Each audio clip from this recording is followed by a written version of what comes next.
This hike is crazy, straight up for 2 miles. Right? All right, Kenzie, what are you ready to go do? The Isle of Mull half marathon.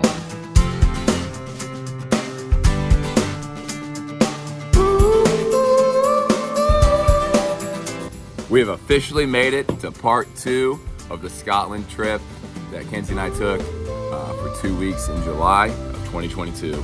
So today, we're gonna talk about our time on the Isle of Skye, and then driving to the Isle of Mull and seeing the puffins, and participating in the Isle of Mull half marathon. Participating in a half marathon might have been the highlight for me, but also seeing the puffins, that was a big highlight too. So, you know, those 2 or 3 days packed together was probably the most exciting part of our trip. So we're gonna show you guys that. We're gonna detail out the half marathon and also talk about the Isle of Skye, which we hit for a quick day as well. Let's get started. Hope you guys enjoy. Make sure you subscribe and check us out at burningendurance.com. Okay, so we woke up in Fort Augustus on day 5 with one thing on our minds, the Isle of Skye. And if you guys look up anything about tourist information in Scotland, I mean, Isle of Skye is probably number 1 on the list. We talked to so many people, you know, in the airport or in, you know, Edinburgh and Perth, tourists, and the first thing they said is like, we're gonna go to Skye, check out the Old Manor Store, the ferry pools, some of the trails out there, and some of the villages out there. I would say if you're gonna go to the Isle of Skye, stay on the Isle of Skye, because our journey was about 3 hours long. Not to say it wasn't worth it, the drive was awesome, but we got out there and we climbed up about 2 miles up the Old Manor Store, and I would say this is one of the most touristy thing that we did in Scotland. I would say that because, you know, when we got there, I mean, first off, there was a couple parking lots and they were all filled, and it just looked like there were just people everywhere. And there was like 2 or 3 paths going up to the Old Manor Store. And although it is a beautiful landscape, kind of getting there and getting up there, I wouldn't say difficult, but it is, you know, just crowded. But in the end, it was worth it. We saw probably one of the most beautiful views we'll see in our entire lives. And we got to spend some time in that moment, you know, and check it out.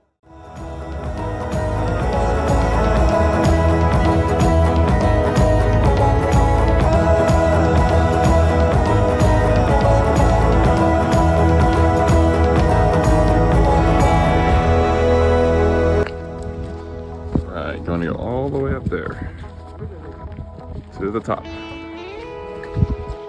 with Kenzie. This hike is crazy, straight up for 2 miles, right? And all is cloudy in the background with the sea. All right, we made it up, Old Manor Store. It's about a 1.5 mile walk up, all uphill. It's here in the background. Just laughing at me. We'll get some pictures from up close and from afar. There's a big peak over there we can walk to, and it should be a good picture. What do you think, Ken? Your favorite hike so far? Very pretty, yeah. Especially looking out on the ocean. Yeah.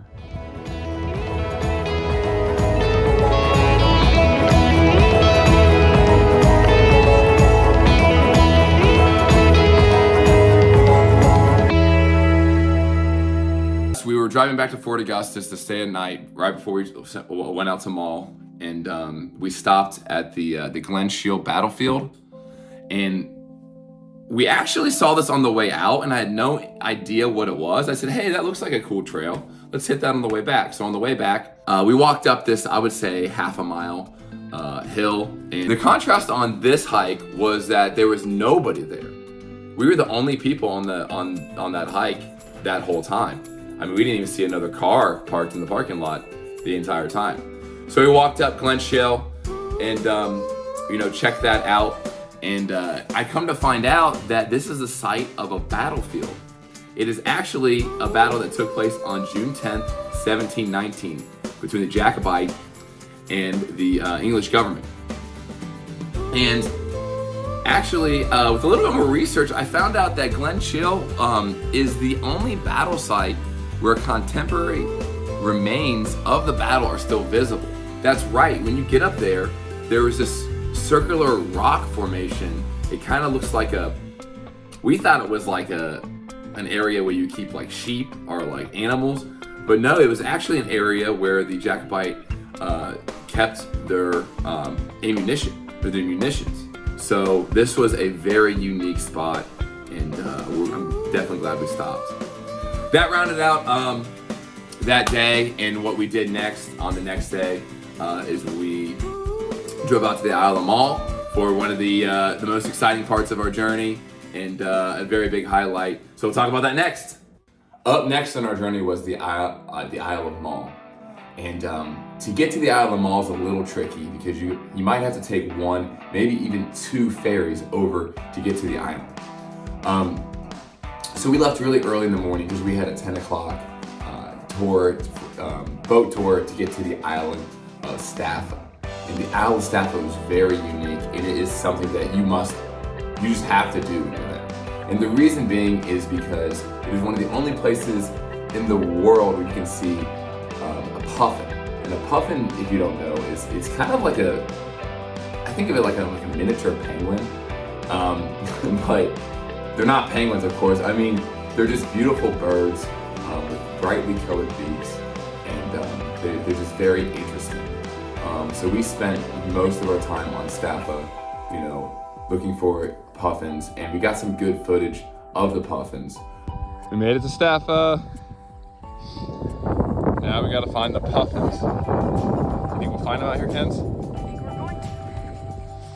Tell us about the drive to get out here, Kens. How crazy was it? It was very crazy. All day. We didn't know if we were ever gonna make it, but we made it. We made it. All day spent just 3 to come out here. ferries later. To maybe see the puffins.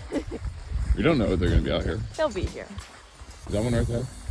I don't know.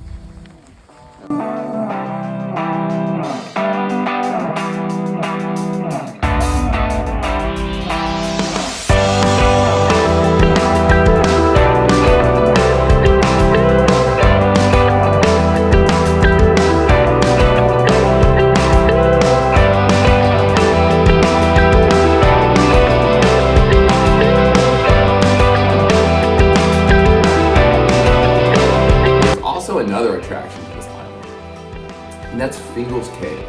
And Fingal's Cave is a very unique cave. The island kind of sits up, like 100 feet above the water. It's going straight up, and inside is this cave, and you can walk kind of pretty far into it, which is pretty surprising because of the natural beauty, and it's very accessible once you're on the island. It's known for its basalt columns, that kind of go up, in hexagonal shape, and it's very beautiful, and it just kind of makes you wonder how in the world, something like this can even happen, this natural beauty. When it was time to leave Staffa, they actually picked us up on the boat tour, and I actually didn't really know. I thought we were going straight back to Mull. We went to the Isle of Iona. The beauty and the history on Iona is amazing. It's absurd. It's just crazy because they're very well known for the Iona Abbey, which is kind of like a pilgrimage place. And I had no idea before I went there. So, I kind of just listened and read about it. But I guess it's a pilgrimage for Christianity. So people come to the island of Iona and they visit the Abbey, which is absolutely beautiful. And I'm talking like, 1300, the year 1300, they still have some of the original architecture in there. The Abbey has kind of been burned down or been destroyed a couple times, but some of the original pieces are still there. They have a shrine for Saint Columba, who was the founder of the Abbey. The history goes so far back, it's unbelievable. There's a marble altar there, and the marble was taken from the island, and they put it into the church, and they made it there, and it's beautiful. There's just so much. That's definitely a stop that you know, it's got to be a destination. Staffa, Iona, Mull. All right, Kenzie, what are you ready to go do?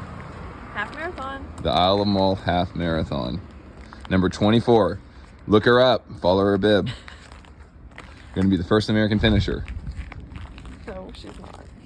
All right, we're at the Isle of Mull half marathon. And this is the first one they've had in a couple years due to COVID. But they have it every year, usually in August. I looked it up. But this one's at the end of July. You excited, Kens? Yep. Let's go. I'll take my phone, try to snag some pictures during the race.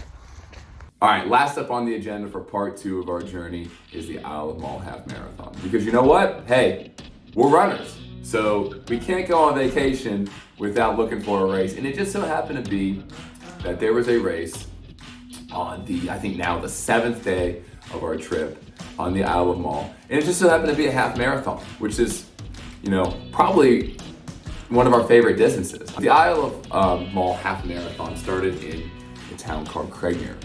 And you ran to this town called Sailing, which is actually on the t-shirt. I've actually been wearing the t-shirt for the entire duration of this video.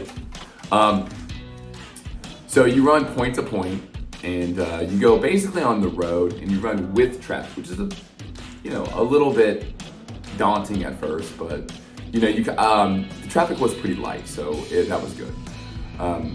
It ends up being a great race. There was also a 10K, and I kind of surprised myself on this one. I really hadn't been running on the trip. We've been walking around, doing at least 10 miles a day, just walking. So we were kind of tired. I know Kenzie was like, man, I've never done so much walking, but it was definitely worth it. So in the end, we both finished, and I actually did a 1:22, which is pretty good for considering I hadn't really been training for a half marathon. And that was good enough for 3rd place in this race. There was about 200 people in the race, so I got 3rd overall. And they gave out some pretty cool awards. I actually grabbed the trophy that they gave me. And the race directors were like, whoa, wait. You were actually the first international runner to finish too. So okay, so they gave me 50 pounds, which is their currency, so that would be about, $60-something here. I got to see Kenzie finish too, not too long after me. She came in at about 2 hours and 11 minutes, and that was good for 106th place overall. Uh-oh. Look who it is! Good job, Kenzie! Woo! Go, go, go! And number 24 is Kenzie Bruns. Well done, Kenzie. I would definitely suggest, if you're in Scotland, next July, checking out the Isle of Mull half marathon or one of the other races they have there, because that was a unique thing, getting to run an international race. All right, guys, that rounds out part 2. Hope you guys enjoyed. See you next time for part 3. Make sure you subscribe, like, and check out what's going on BurningEndurance.com. See you next time.